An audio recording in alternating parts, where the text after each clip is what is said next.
It's that time again. It's time for another Saturday night special where we talk about everything rockhounding related. I had an excellent week this past week. Got a lot of stuff done. Did some good reading. Had some fun adventures. Out in Montana. Montana is such an excellent location. Excellent state to go rockhounding in. You know, it is a big one. But if you look at like western and into central Montana, man, there are a lot of places to go visit. And I hope to be spending more time out there this coming summer. We are definitely pushing into fall out here. The nights are getting a little cool. I love it. I love it because it means I get to do stuff, well, kind of out here in the shop. And this past week, I did a bunch of kind of cleanup, kind of changing everything around out here, the flow of it all. So that's good. Getting ready for some fun winter shop videos.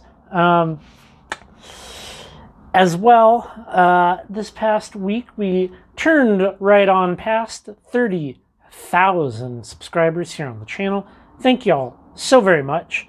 I'm going to be doing a question and answer video in the future. If you pause this video and you flip on over to the community tab on the page, there's a post over there on the community tab where you can leave a question and it will be answered in excruciating detail in a future video. So one thing I did this week is I finished reading this, Eureka, Self-Collected Minerals by the Mineralogical Record. And this one is actually still available if you just Google. I'll drop a link down below in the description box. It's still available. It's the supplement to the Mineralogical Record, May, June 2022. Still available. I bought this one used. I didn't do that. I don't treat my books like that. So I finished this, and if you didn't see, I already showed this before on another Saturday video, and this is amazing, okay?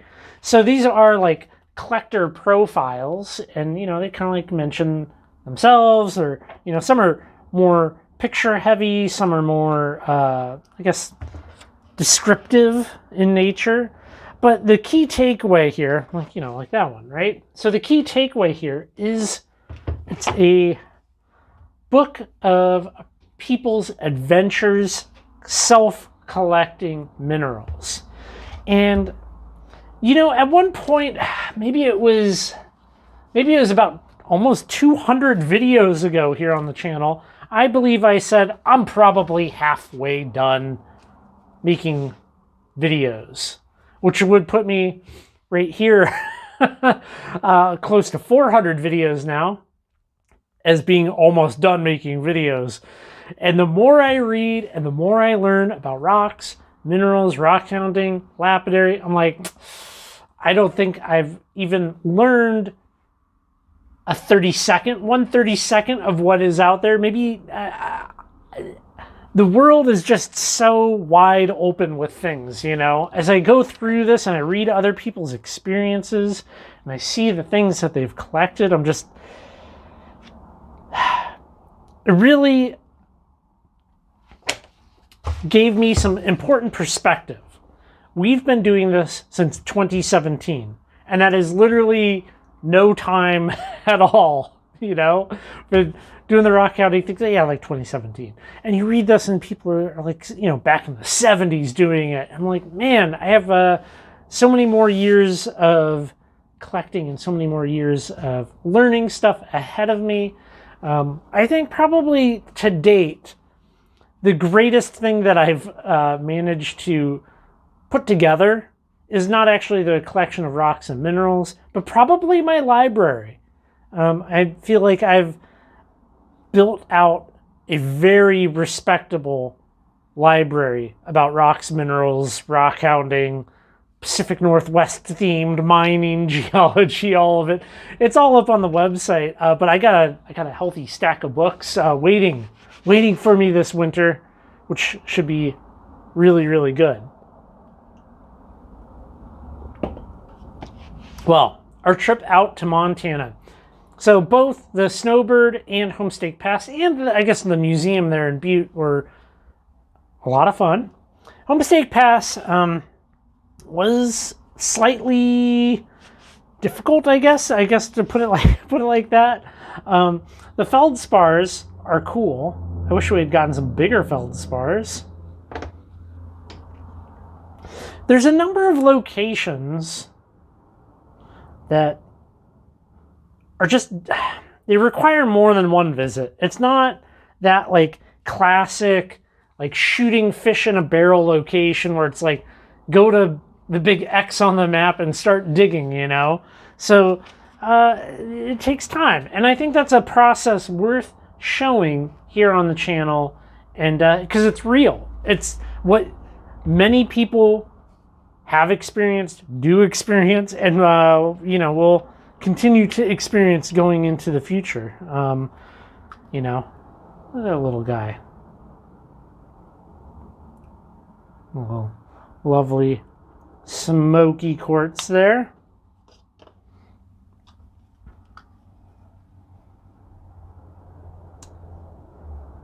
Are these going to end up in the next Eureka self-collected minerals? I seriously doubt it. But they are my rocks, our minerals, our path, our story, you know? And I think that's important. It's important to me. I like having my micros, my preservation of things. So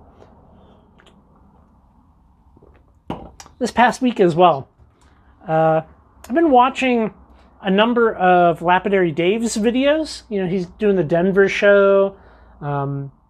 Just kind of thinking about the shows in general. You know, Tucson is right around the corner, it feels like, the big Tucson show. And one thing that certainly irks me just a little bit and is vendors not pricing stuff out. Aklawaha Boy Rocks over there on his channel, he posted a video. He's out at the powwow, the Rockhound powwow in Prineville, Oregon this past summer. And, you know, he mentioned vendors not pricing their stuff, you know. And this is something that I've kind of experienced, but, like, I never really was able to summarize it well. I just don't like going to shows and there's, like, big tables of stuff and nothing has a price on it. Because really, it's like, I get the angle from the vendor's perspective, and maybe let me know if I'm wrong.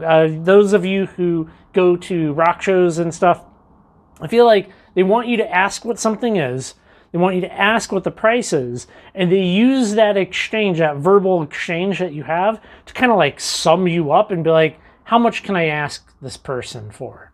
It would be kind of interesting to, like, you know, me and Sarah, we split up at a show, and she asks what a price is, and I ask what a price is, and see if we get two different numbers. I kind of thought that would be kind of interesting. I don't know if that would be a very nice video to make, but for my own kind of, like, mental, I don't know, my own mental exercise, I guess you'd call it, it would be neat to see if that's the intention behind not putting like a piece of tape and be like, oh, everything in this bin's $10, you know? Is it so that they can just price things however they feel like it?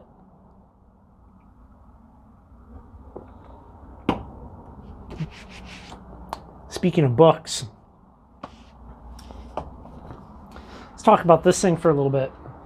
Rockhounding Oregon. This book, it came out in 2014, and this was a book that we picked up. I believe Sarah picked it up at the library. Probably end of 2016, she picked it up at the library. And I bought this in the winter of 2017. So we've had this a while in the collection. We've used it a fair amount.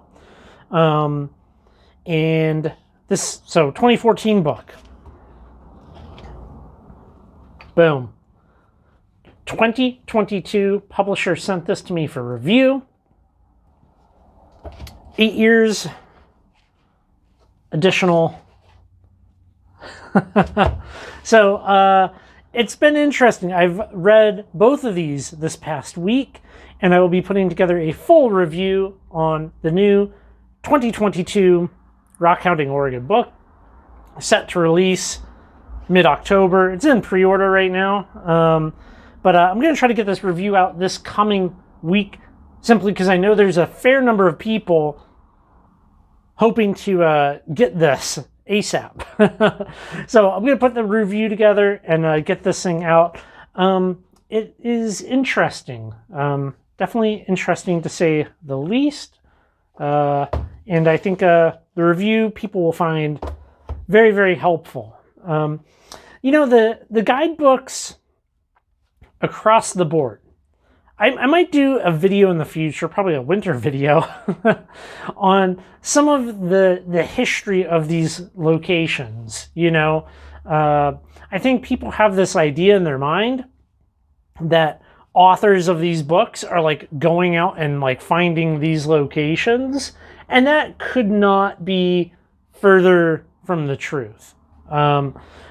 Virtually every single thing that is here in this book is printed elsewhere. So, it's an exchange of whoever has the current book is kind of perceived as knowing the most or having the most info or being the current kind of authority on the subject. But yeah, I think a history of specific localities, or even just like a history of all of the publications of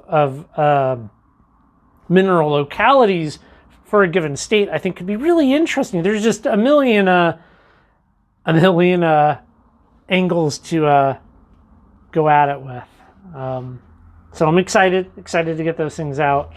Well, I think that's going to be about all I have for you this week. Definitely head on over to the community tab. I'll drop a link down below. I think the Q&A video is going to be fun. It's going to be long, but people had some great questions. And on to the next 30,000. Thank you all for being part of the channel, supporting what I'm doing here. The channel, the website, all of that stuff, the podcast, it doesn't exist if you don't exist. So, all right, everybody. Y'all take care. I will catch you on the next video.